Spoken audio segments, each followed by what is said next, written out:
Happy holidays and welcome to Brunswick Minute. I'll be your host, Kat Newton. Today we'll focus on holiday safety. The holiday season is a joyful time of year that is spent with loved ones to celebrate special occasions, but this time of year can also get pretty hectic. From decorating your home to hosting a dinner party, catering out-of-town guests to traveling afar, keeping everything organized and safe can be a challenge. On today's show, we will speak with Brian Watts, Director of Brunswick County EMS Services, Scott Garner, Brunswick County Fire Marshal, and Detective Dunn from the Sunset Beach Police Department. They will share safety tips, prevention strategies, emergency plans, and more to help keep you and your family safe during the upcoming holidays. Get your pens ready to take notes on this month's beneficial edition of Brunswick Minute Holiday Safety.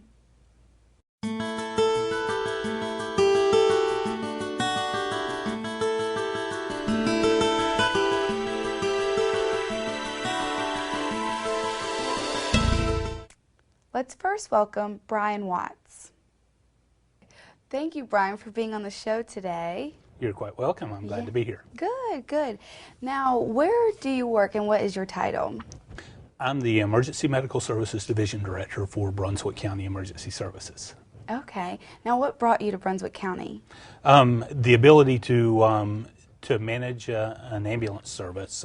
That's what I do. I manage the county's ambulance service, as well as the partner agencies that we have, the volunteer rescue squads and those type of providers. Oversee all of that and just make sure that we have good quality ambulance service for Brunswick County. Okay, wow, that's a lot. But so what do you do on a regular day-to-day basis when you come into work? Oh, wow. As I said, manage the Emergency Medical Services Agency, make sure that we have enough ambulances available, make sure that our staffing is where it needs to be, oversee the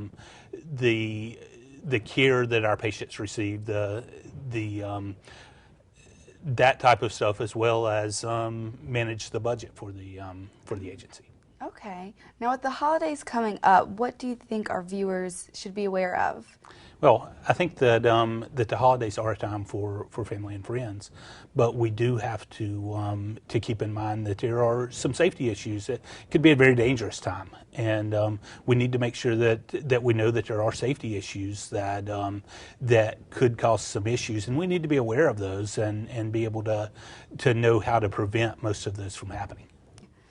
Now, with the bright lights and colorful decorations, children, I would assume, would want to get into a few things. What can adults do to make sure their homes are safe for children?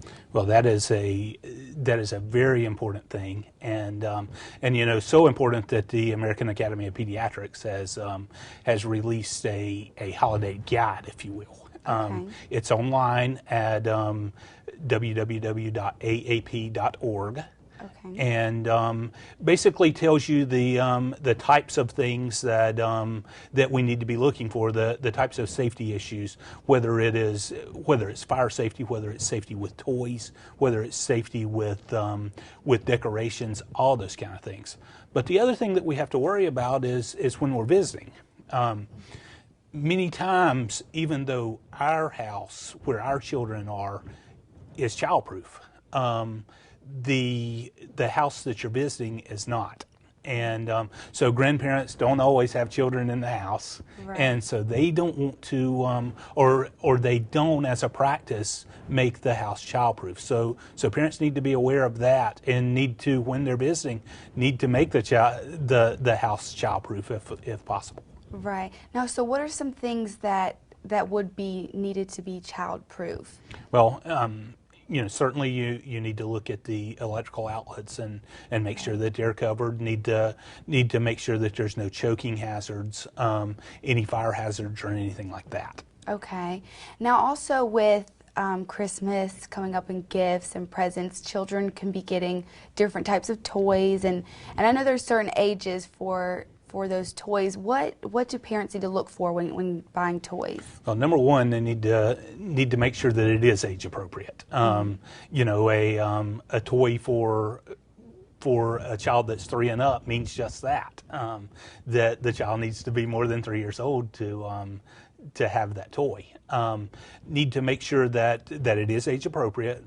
Number one, need to make sure that if there are small parts, that we keep those away from the younger children. The toys for older children don't need to be mixed with toys for younger children.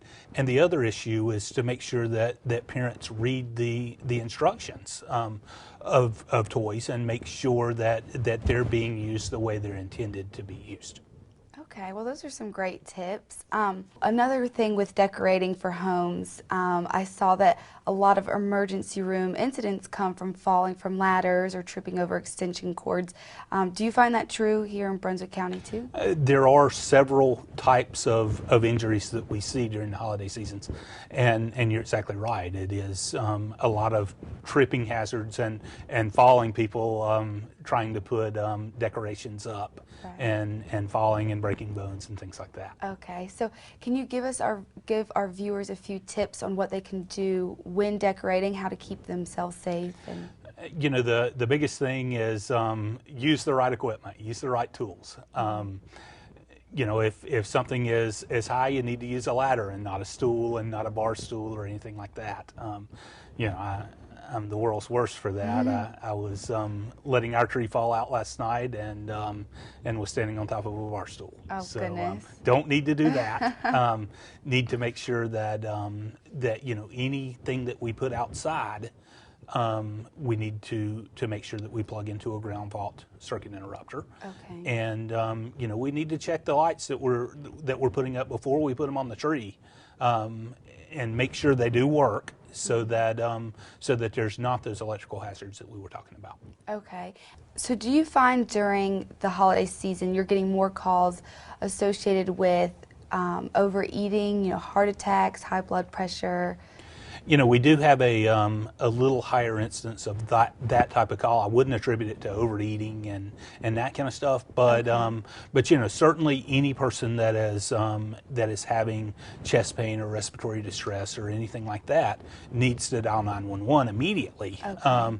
It's better to dial 911 and find out that you have indigestion than to not dial 911 and find out that you were really having a heart attack. Okay. Gosh, so if there is an emergency, the first thing would be to call 911? Absolutely. Okay. Alrighty. And so do you control everything in Brunswick County? So when people call 911, you're over the ambulances going out? That's correct. Okay. So what is your contact information if people just had questions, not necessarily an emergency? You can reach me at my office at 910-253-5383. Or my email address is bwatts@brunswickes.com. Okay. Well, thank you so much for being on the show, and you had some great tips for our viewers, so we appreciate that. Again, thank you for having me. Thanks.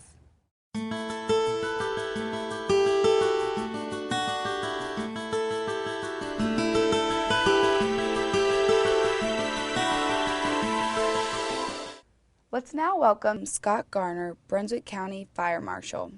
Thank you so much for being on the show today, Scott. Thank you for inviting me. Yes, so you are the fire marshal for Brunswick County, is that right? That's correct. Okay, so how long have you been here?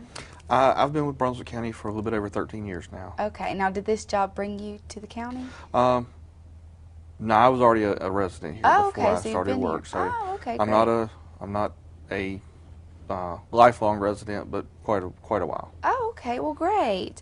Now, so what does your day-to-day job of a fire marshal consist of?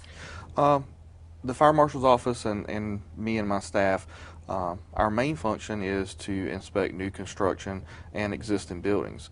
But then we also, assist fire departments and work on investigations when there is a fire. Okay. With the holidays coming up, do you find that you get more calls and fire issues? We do. As the holidays approach and as the temperatures start dropping, we do tend to find that we do have more fire